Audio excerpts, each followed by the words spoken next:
I didn't notice the note at first. What caught my eye was the cold plate of food sitting on the stove, congealed gravy, a knife abandoned beside it, the kind of quiet mess that tells you something ended here. The house felt wrong the second I stepped inside. Too still. Too emptied out. Even the Christmas lights hanging around the doorway had dimmed to that tired flicker they get when they've been plugged in too long. My coat was still half on when I finally saw it. A torn scrap of paper sitting on the kitchen table like someone had dropped it in a hurry. No envelope. No explanation. Just a scribble in my mother's handwriting that always looked rushed no matter what she wrote. We used your $8,500 for the family cruise. Take care of Grandma. That was it. Nothing else. Not even a lousy thanks. I just stood there, staring at it, my heartbeat pounding hard enough to feel through my fingertips. The note looked like it had been ripped straight from the grocery list pad, the ink hurried, careless, like even the apology they didn't bother writing would have been too heavy for them to carry. The fridge hummed behind me. The clock ticked. And there I was, frozen in the middle of my own kitchen, realizing I'd come home to a house that had been emptied of everyone except the one person who wasn't supposed to be alone. Grandma sat at the table, her shoulders small under her lavender knit cardigan. She looked up at me with that soft, worn expression she used whenever she knew something was wrong but didn't have the words to soothe it. "They left early," she said quietly. "Yesterday morning." Her voice wavered on the last word, morning, and somehow that shook me more than the note. I picked it up, flattening the edges with my palm. No anger yet. Just a cold disbelief settling into my bones. "You knew?" I asked. She nodded, poking half-heartedly at the food on her plate. The fork scraped against the china, a tiny metallic sound that somehow made the room feel even emptier. "They said the ship couldn't wait." Then she paused, swallowed hard. "And they said you'd understand." Understand, right? Because for years, that's all I ever did: understand, support, fix, cover, help. I was the responsible one, the dependable sibling, the emotional punching bag, the emergency bank everyone borrowed from without ever paying back. It was a role they'd handed me before I was old enough to decide whether I wanted it, but the silence in that kitchen felt like the kind of silence that cracks something open inside you. A final kind of silence. I sat down across from Grandma, the note between us like some kind of sick reminder of who they thought I was, someone who'd never push back. "Did they, at least call?" I asked. She shook her head. "No. They said they were in a rush. Your mother left the note on the table and told me to keep the leftovers warm." Her voice cracked on warm. That was the moment it hit me. They'd taken my money days before, booked the cruise, packed their bags, planned their family trip, and never intended to tell me. Not even a text message. They'd left Grandma, the woman who'd raised them all, behind without a second thought. Something deep inside me twisted. A mixture of betrayal, humiliation, and the slow, dangerous rise of anger that wasn't loud yet, just simmering under the surface like a pot ready to boil. I should have cried. Or yelled. Or broken something. But instead, I just breathed in, breathed out, and whispered to myself, "They have no idea what's coming." Grandma watched me with those tired blue eyes that seemed to hold decades of disappointment. "You shouldn't waste your anger on them, sweetheart," she said softly. "I'm not angry," I lied, but the truth was already swelling behind my ribs, a tight, sharp pressure that felt like it was trying to claw its way out. She hesitated before pulling something from her cardigan pocket, a small envelope, overstuffed and wrinkled from being handled too often. "They said you'd take care of groceries," she murmured, sliding it toward me. "And everything else." Inside were receipts, dozens of them, some folded, some crumpled, some still smelling faintly of gas station coffee. Grocery receipts, restaurant tabs, online shopping charges. All on her card, everywhere I looked, amounts they didn't bother to hide. Items they didn't bother to feel guilty about. They used your pension? I whispered. Her eyes dropped to her hands. Your mother said she'd put it back. When? Her silence was answer enough. My throat tightened. My hand curled slowly into a fist, flattening the receipts like I could crush the truth out of them. My heartbeat wasn't frantic anymore. It was steady, cold, purposeful. I lined up each receipt beside the note. Patterns. Evidence. Motive. Grandma must have recognized the shift in me, the way my breaths became too controlled, the way my eyes kept scanning the table like I was studying a crime scene. Tegan, she said quietly, don't do anything foolish. I won't, I answered, but even I knew the word foolish didn't belong in the same room as me anymore. That night, sleep wouldn't come. The house creaked in the winter wind like it remembered too many secrets. The Christmas lights blinked dimly in the living room, looking more like warning lights than decoration. I lay in bed, staring at the ceiling, replaying every moment I'd let them walk over me because I thought love meant sacrificing yourself. The tuition money for Liam's kid. The emergency car repair for Maya that mysteriously turned into a Sephora haul. The bail money for Dad's gambling mess that he swore would never happen again. Every memory slid into place like the tumblers of a lock turning. At 2 a.m., I sat up, swung my legs off the bed, and walked to the kitchen where my laptop waited like it already knew what I was about to do. The login for Grandma's bank was still saved, because trust had always been our family currency until they decided to counterfeit it. When the account opened, the numbers stared back at me like open wounds. Withdrawals. Transfers. Payments to names I recognized and some I didn't. Charges timed perfectly with their nights out, their mini vacations, their shopping sprees. It was all right there. Clear as glass. Ugly as truth. By dawn, the anger wasn't hot anymore. It had cooled into something precise and deadly. Grandma shuffled into the kitchen, sleepy and soft, rubbing her hands together for warmth. You're still awake, she murmured. I nodded, my eyes still locked on the screen. Go back to sleep, Grandma, I whispered. We'll fix this. Her hand rested lightly on my shoulder, a touch full of fear, love, and trust she wasn't sure she should give, but gave anyway. And for the first time in years, I didn't feel guilty about receiving it. The morning light turned the kitchen table into a battlefield. Papers spread out like troops, receipts in neat rows, statements pinned down by coffee mugs. My laptop glowed like a command center. Grandma watched from her chair, her face soft but tense. You used to love puzzles, she said gently. I didn't look up. This one's been waiting too long. Every few minutes I found something new, a Venmo labeled utilities that matched a Sephora order. A cash withdrawal on the same day Dad lost at poker night. A payment to the cruise line 3 weeks before Christmas. They hadn't just stolen money. They'd planned it, calculated it, counted on me not questioning it, and I had lived up to their expectations. Until now, Grandma sat across from me, hands folded like she was holding herself together. They think you'll forgive them, she said softly. You always do. I finally looked up. Do you? Her lips pressed into a tight line. I used to. I nodded slowly, something cold and determined settling into me.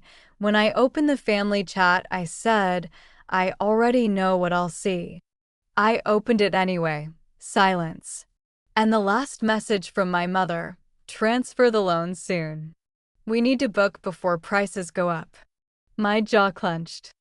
I typed a single period and hit send. A period to end the version of me they thought they owned. That evening, Grandma brought out an old leather-bound ledger. Her handwriting filled the pages, careful, looping, hopeful.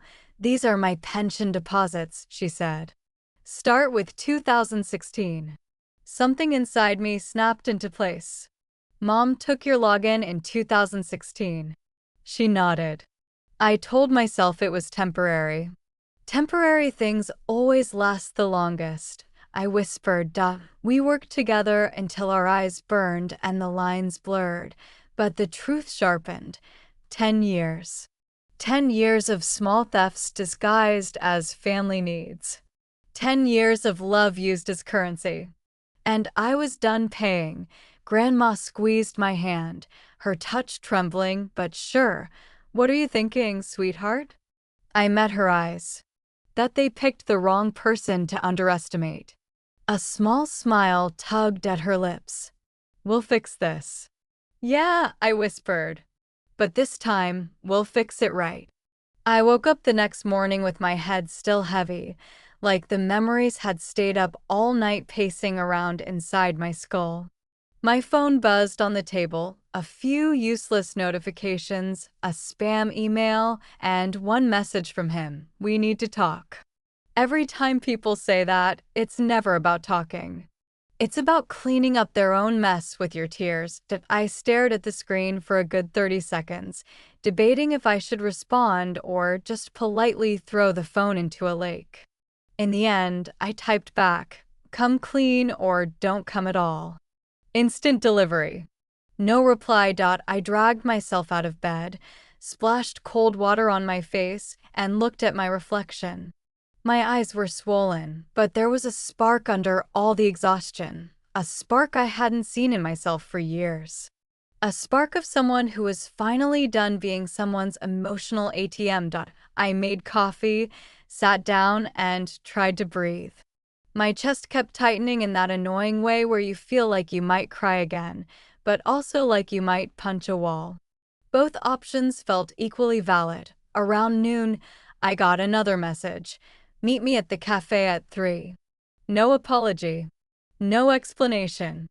Just a location and a time, like he was summoning me to a performance where he'd pretend to be the victim. I didn't reply, but I knew I'd go not for him, but for myself. I wanted the truth, every sharp, uncomfortable piece of it. When I walked in, he was already there, sitting by the window like he was auditioning for a movie where he plays the misunderstood hero. He looked up, forced a smile, and gestured at the chair across from him. I didn't sit. "Not yet. Before you start," I said, "don't lie to me again. I'm too tired for fiction." He swallowed hard. His jaw twitched. He finally said it. "I'm sorry." The words were small. Too small for the damage they were trying to cover. I sat down slowly, my heart racing, because apologies don't fix anything. They just open the door for the truth to walk in behind them. He looked down at the table. "I messed up. I know that. I should have told you things earlier." "Which things?" I asked. "Be specific." He exhaled shakily.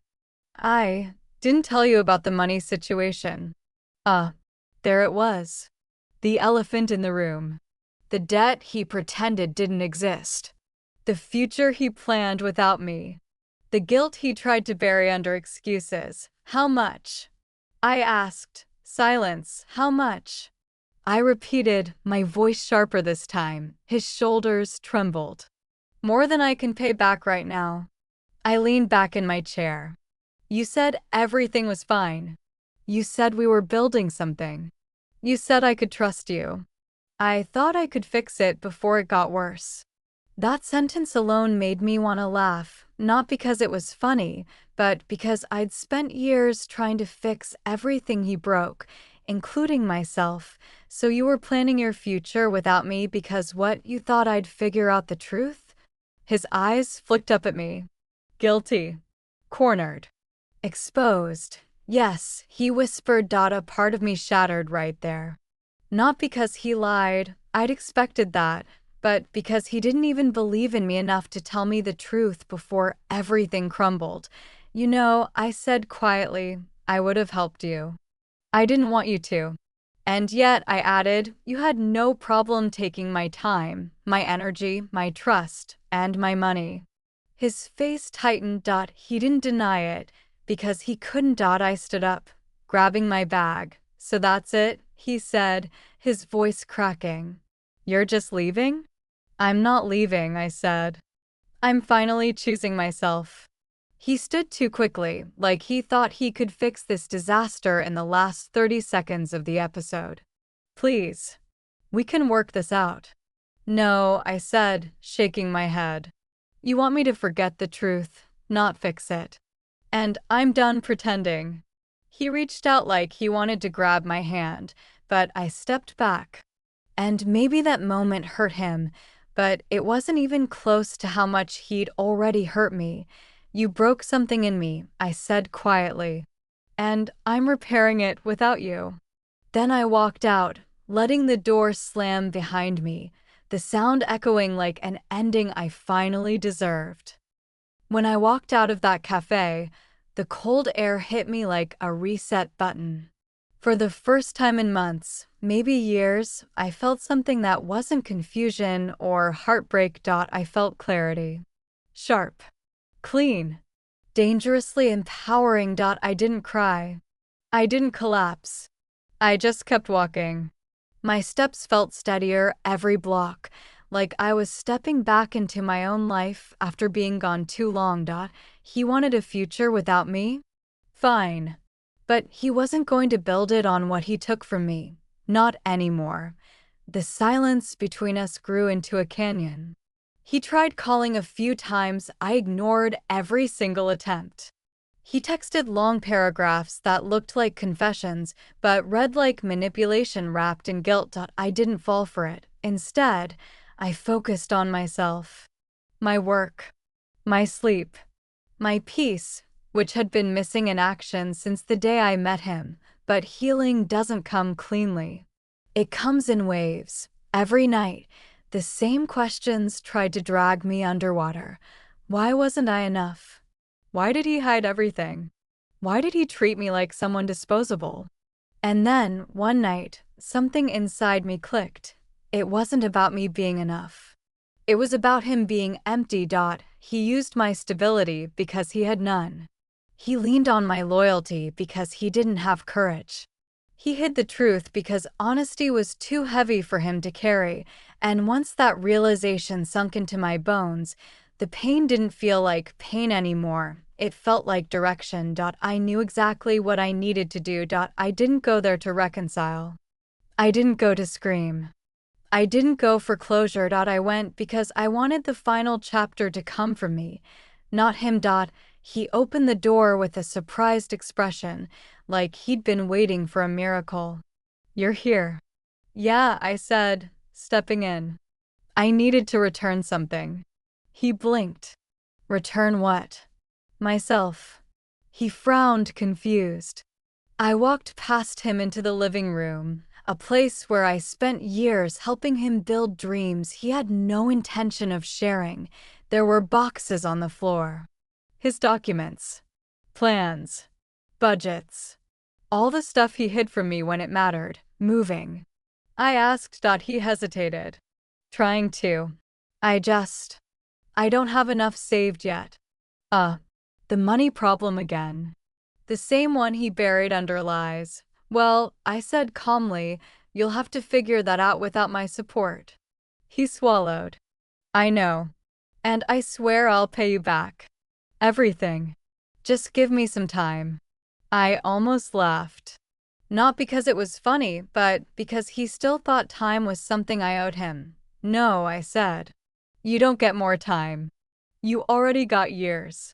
He sank onto the couch, looking smaller than I'd ever seen him. Not fragile, just exposed. Like the lies were stripped away, and all that was left was a man who didn't know how to take responsibility. Why did you come? He asked quietly. If not to try again? I took a deep breath. To end things on my terms, I said. Not in a cafe. Not over text. Not in confusion. I'm here to close the door properly. He nodded slowly, like the reality was finally landing. You really don't want us anymore? And for the first damn time, I didn't hesitate. No, I said. I want me.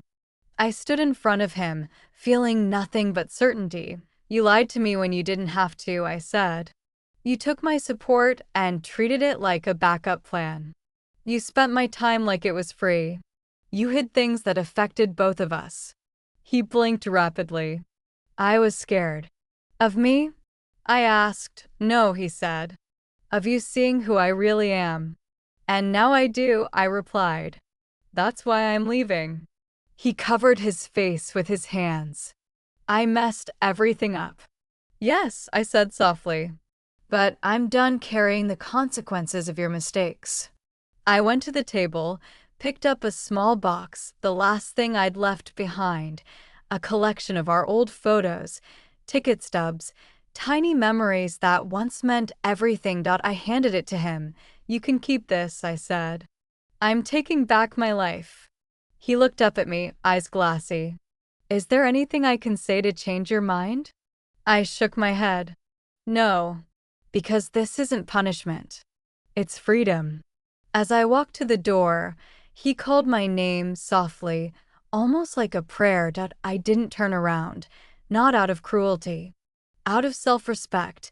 When the door closed behind me, it didn't sound like an ending. It sounded like a beginning. The air outside felt lighter. I felt lighter. For so long, I carried him, his problems, his ego, his secrets. But now? Now I was walking forward without the weight. I didn't look back. Not once, because the truth was simple. He lost me the moment he chose lies over love. I gained myself the moment I chose me over him, and that finally was the ending I deserved.